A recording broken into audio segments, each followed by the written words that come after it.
Cinema's fascination with 1963 continues. In 1988, there were 5 films set in that year, among them A World Apart, Dirty Dancing and Buster. And now there comes another one, Scandal, a story of sex and politics and high society, of scapegoats and suicide, of beautiful girls and naughty chaps. And since all this actually took place, and it's not just a figment of the steamy imagination of a Jackie Collins or a Shirley Conran, Scandal is likely to stir up a great deal of moral indignation. Well, I dare say the makers hope it will anyway. Nothing like a juicy bit of moral indignation to keep the box office ticking over. So Film 89 visited the location of the film to see what all the fuss, if there is any fuss, might be about. It was beside a swimming pool very like this that the Profumo affair began. For Palace Pictures are recreating the English country house weekend at Cliveden, which led to the disgrace of a cabinet minister and marked the beginning of the end of Macmillan's government. Ian McKellern is playing John Profumo, the Minister of War, whose liaison with call girl Christine Keeler began at the Cliveden pool.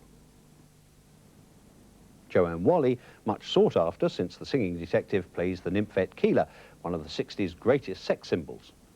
And John Hurt portrays the society osteopath and artist Stephen Ward, the man who introduced Keeler to Profumo and who was made the scapegoat for the scandal by society. Sex scandals have come and gone since 1963, but this one went beyond private disgrace to undermine confidence in Macmillan and 12 years of Tory rule. Christine Keeler, 17 at the time, had been sleeping with both the War Minister and a Russian diplomat. Months of smutty gossip and serious worries about security ended when, finally confessing his affair with Keeler, Profumo admitted lying to Parliament and resigned. But it was Stephen Ward who paid the harshest price. Tried at the Old Bailey for living on immoral earnings, he evaded the inevitable guilty verdict by taking a lethal overdose the night before sentence was passed. Late this afternoon, the friend in whose flat Ward was found unconscious released an unsigned letter, which, he said, had been written by Ward. It read in part, "It is really more than I can stand. I tried to do my stuff, but after the judge's summing up, I've given up all hope." The letter went on, "I'm sorry to disappoint the vultures." I was actually in France at the time, when Profumo was, unfortunately, given the boot, as it were. The headline in one of the newspapers there said, "English minister dismissed for having mistress."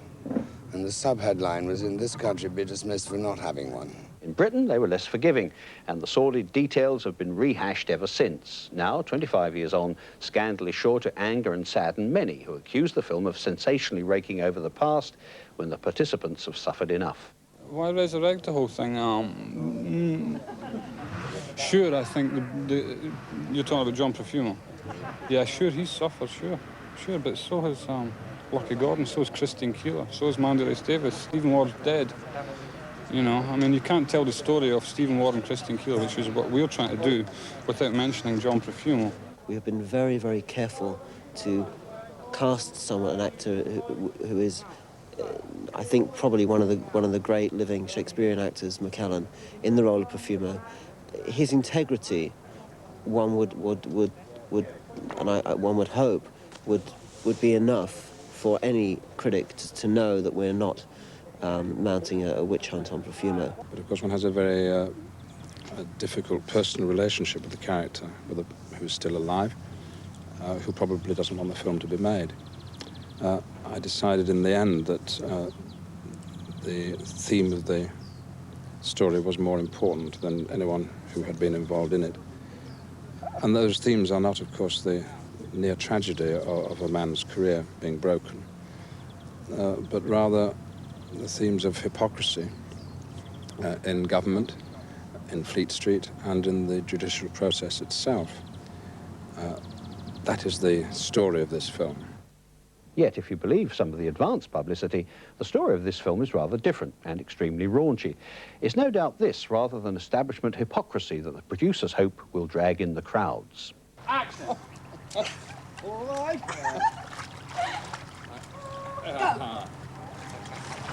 Joanne Whalley is also likely to pull in the audiences, many of whom well remember the real Christine.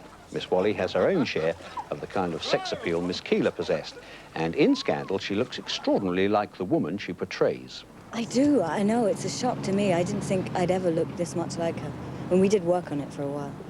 We spent quite a while with Pat Hay, and we sort of changed the shape of the eyebrows and changed the hairline a lot, and it's amazing what you can do to alter your face. But it was a surprise. I mean, I didn't expect to look quite so much like her. But I was really pleased. I think it looks great.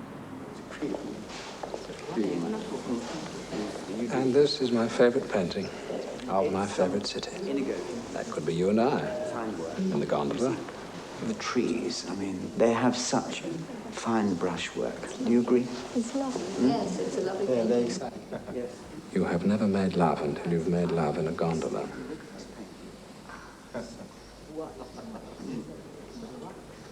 I'm glad you. Shall we move on? I remember a rowing boat once. Never a gondola. Kristen Keeler had sex appeal, pretty much. She had a pair of eyes and a look which men fell over for. Joanne Whalley's got the same. Plus, she's ready break.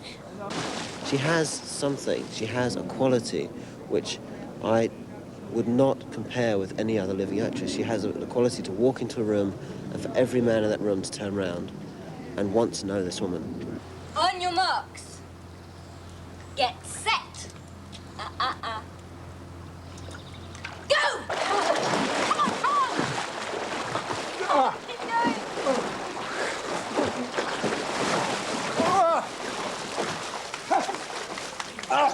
You were walking on the bottom at the very end there. That will teach you to trust the British, won't it? Oh, Christine! Oh, my God.